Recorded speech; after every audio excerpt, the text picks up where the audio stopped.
Hamma eslasa kerak, birinchi ishlab topgan pulimiz bizga qanchalik quvonch keltirgan. O'zim ham esimda, birinchi biznesdan topgan pullarim va oyliklarim olganimda mendan baxtiyor odam yo'q edi. O'shanda o'ylardim, agar oyiga 10 million so'm pul topsam, hamma narsaga yetib bemalol yashayman deb. Vaqtlar o'tdi, 10 million so'm oylik daromad juda oddiy holga aylandi o'zim uchun. Lekin haligacha o'sha paytda ham hozir yetarli emasdek tuyulardi.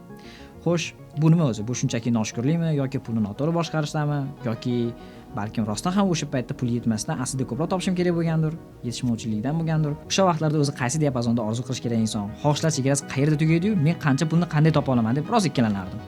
Javob oddiy. Aslida men pulni miqdorida emas, men pulga qanday yondashayotganimda edi. Demak, pulni ko'paytirishdan oldin uni boshqarishni o'rganish kerak degan xulosa bo'lgan. Agar siz pulni boshqarmasangiz, u sizni boshqaradi. Assalomu alaykum. Bugun siz bilan shaxsiy tajribam, aniq prinsiplar va aniq instrumentlar asosida moliyaviy bosimdan qutulish yo'lini ko'rib chiqamiz. E'tibor bering so'zga. Moliyaviy bosimdan qutulishni o'rganamiz. Pulni ko'paytirishni emas. Chunki stresssiz pulni boshqarish, hamma narsaga yetkazish va astalik bilan uni yig'ish eng muhimidir. Avvalambor bir narsani unutmang. Har bir inson onasini 120 kunligidayoq uni bu dunyoda qancha rizqi bor ekanligini aniq bo'ladi. Sizga kelish kerak bo'lgan rizq sizga kelmasdan qo'ymaydi. Shuning uchun biz qanday qilib rizqni ko'paytirishni emas, kelayotgan rizqni barakali qilishni o'rganamiz.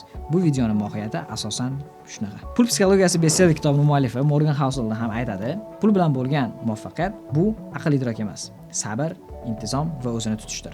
Moliya soatxonlik bo'yicha kurs sotgan paytimizda, ya'ni marketingda ishlagan paytimda shu produktni bitta mijoz kelib ajoyib gap gapirgandi. Menga ko'proq pul topishni o'rgatinglar, qanday boshqarishni o'rgatishlar shart emas. Menda pul bo'lsa, o'zim bilaman qanaqa boshqarishni deb aytgandi. Lekin bitta qiziq gap bor. Ko'p pul topib, uni boshqarishni o'rganmaysiz. Avval boshqarishni o'rganasiz, keyin ko'p pul topa olasiz. Shuning uchun ham birdaniga pul kelib qolgan odamlar pullarini tez yo'qotishgan doim tarixda. Sekin-sekin boy bo'lganlar esa asrab qolishgan. Chunki ular boshqarishni bilgani uchun astalik bilan ko'paytira olgan. Bitta xuddi shunaqa yana paradoks fikri bor ko'pchilikda. Pulim bo'lsa, boy bo'lsam, ehsonlar qilaman, yaxshiliklar qilaman. Aslida esa avval ehson qilasiz, yaxshiliklar qilasiz, keyin boy bo'lasiz. Bu narsa ham Morgan Housel o'zining kitobida ijtimoiy psixologiya sifatida ta'kidlab o'tgan. Bizning dinimizda esa bu narsa hadis sifatida, rivoyatlar sifatida kelgan. Kelinlar endi shaxsiy tajribamdan o'tgan moliyaviy bosimdan qutulishni 3 ta bosqichini ko'rib chiqamiz. Birinchisi bu nazorat. Agar siz daromadingizni o'lchamasangiz, uni boshqara ham olmaysiz. Men moliyaviy hisob-kitoblarni amalga oshirish uchun xarajatlar va daromadlar degan ikkita narsani boshqaraman. Birinchisi xarajatlar uchun, bu kundalik xarajatlar. Bunda telefonga Moneyflow dasturini ishlataman. Nima uchun bu programma? Istalgan programma ishlatishingiz mumkin. Internetda juda ham programmalarning turlari o'ta ko'p. Lekin menga shu qulay bo'lgan va mana shuni ishlatishingizga majbursiz ham demayman. Sizga qaysi qulay bo'lsa, o'shani ishlating. Kimnidir tavsiyasiga qarab, o'shanga moslashishga o'zingizni majburlamang.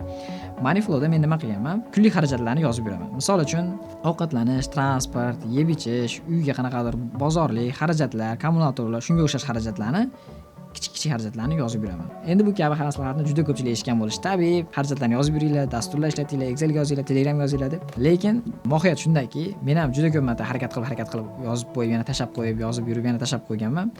Sizlarga bitta lifehack aytaman. Qanday qilib bu narsani davomiy qilish uchun eng oson uslubdan boshlanglar. Ya'ni odatda kategoriyaga bo'lib xarajatlarni yozib beramiz-ku. Faqatgina 3 ta kategoriya tuzing. Ya'ni transport bo'lsin, ovqatlanish, boshqa uy xarajatlari. Mana shunga 4 ta dona bo'ldi.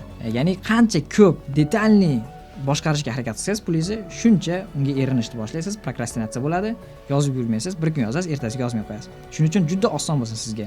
Telefoningizni oching, ovqat yesangiz ham, chimlik sotib olsangiz ham do'kondan yoki dastavka chaqirsangiz ham, xullas nima ovqatga aloqador bo'lsa, ovqatga yozaverasiz. Uyga nima aloqador bo'lsa, kommunal bo'ladimi, uyda nimadir yangi narsa olib keldingizmi, bozorlik qildingizmi, deb bu narsani uyga tiqaverasiz.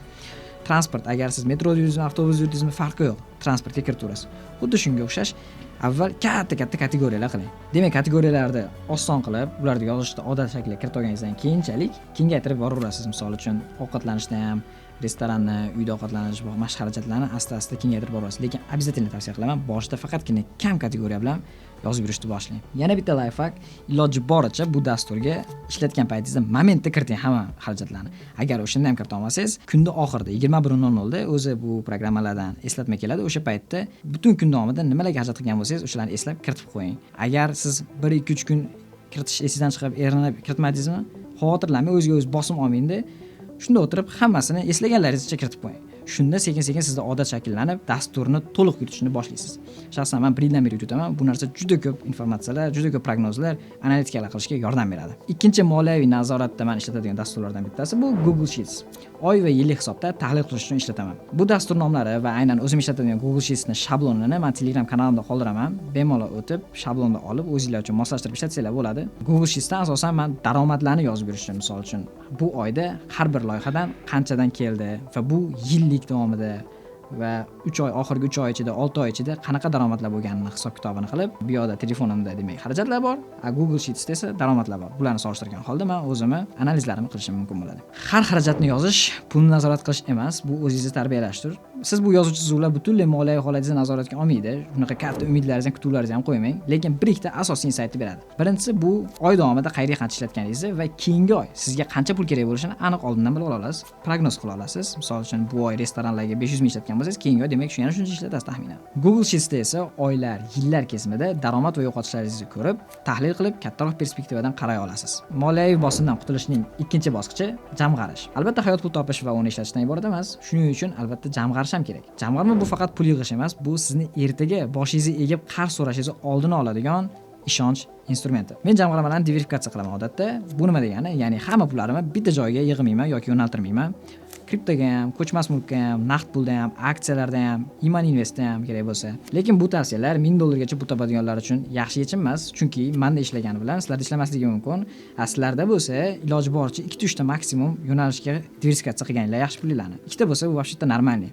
Chunki tuxumni bitta savatchada saqlasanglar, agar u savatcha uchib ketadigan bo'lsa, hamma tuxum sinishi mumkin. Shuning uchun hatto 2 ta yoki 3 ta savatchada saqlaganinglar yaxshi. Qaysidir qismini naqd pulda, qaysidir qismini misol uchun Iman Investdan saqlasanglar bo'ladi. Aytgancha, sadaqa ham bitta investitsiyalardan bittasi, kafolatlangan investitsiya desa ham bo'ladi. Sababi siz qancha bersangiz 10 barobar ko'payib qaytishi kafolatlangan. Shuning uchun siz qaysidir diversifikatsiya qilayotgan paytingizda qanchadir kichkina bo'lsa ham qismini sadaqa qilish uchun alohida ajratganingiz yaxshi. Va yana bitta yo'nalish bor. Bu agar siz qarzingiz bo'lsa, qarzingizni ham xuddi investitsiya sifatida qarasangiz bo'ladi. Ya'ni siz 200 dollar daromad qildingiz, 50 dollarini qayergadir qo'ydingiz, 50 dollarini qayerga qidirib qo'ydingiz va 50 dollarini misol uchun qarzingiz bo'lsa, qarzingizga berib, ozgina-ozginadan qarzingizni ham o'zgartirsangiz bo'ladi. Bu ham bitta investitsiya, chunki qancha qarzingiz kam bo'lsa, qarzingizni uzishga bo'lgan ishtiyoqingiz bo'lsa, shuncha barakali bo'ladi.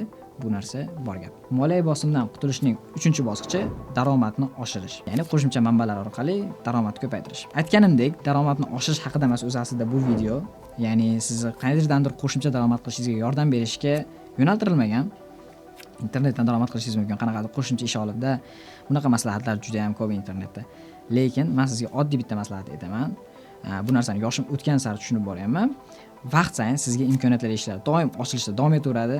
Siz odatdagidek ishlab yursangiz ham imkoniyat eshiklari ochilib boraveradi. O'sha vaqtlarda siz ignor qilmasdan shu imkoniyatlarni mas'uliyat bilan qabul qilsangiz, albatta yangi imkoniyatlar kelib, yangi daromad qilish manbalari ochilib boraveradi. Erkak kishi ovchi ko'chaga chiqqanda ov qilish kerak, nozlanmasdan, misol uchun menga bo'lmaydi, nima qilaman demasdan, konkret imkoniyatlarni ushlab qolish kerak bo'ldi. Demak, xulosa qiladigan bo'lsak, pul bu sizning hayotingizdagi eng katta sinovlardan bittasi. Boy bo'lish va puli ko'p bo'lish farqi bor. Qancha odamlarni ko'rdim, puli bor, lekin umuman boy emas. Ya'ni boylik bu ilmdagi kalibr, ko'rinmas viqor, odamlar o'rtasidagi hurmat e'tibor, haqiqiy mulkdorlikdir. Payg'ambarimiz Muhammad sallallohu alayhi vasallam ham boy bo'lgan. Har xil tijoratlardan yaxshi daromad qilgan, lekin aksariyat pullarini ehson qilib oddiy va kamtarona hayot tarzini tanlagan. Buxoriy hadislarida keltirilgan, payg'ambarimiz ham shunday degan: boylik molning ko'pligida emas, qalbning to'qligidadir. Momenta telefon bo'ldi. Assalomu alaykum va rahmatulloh.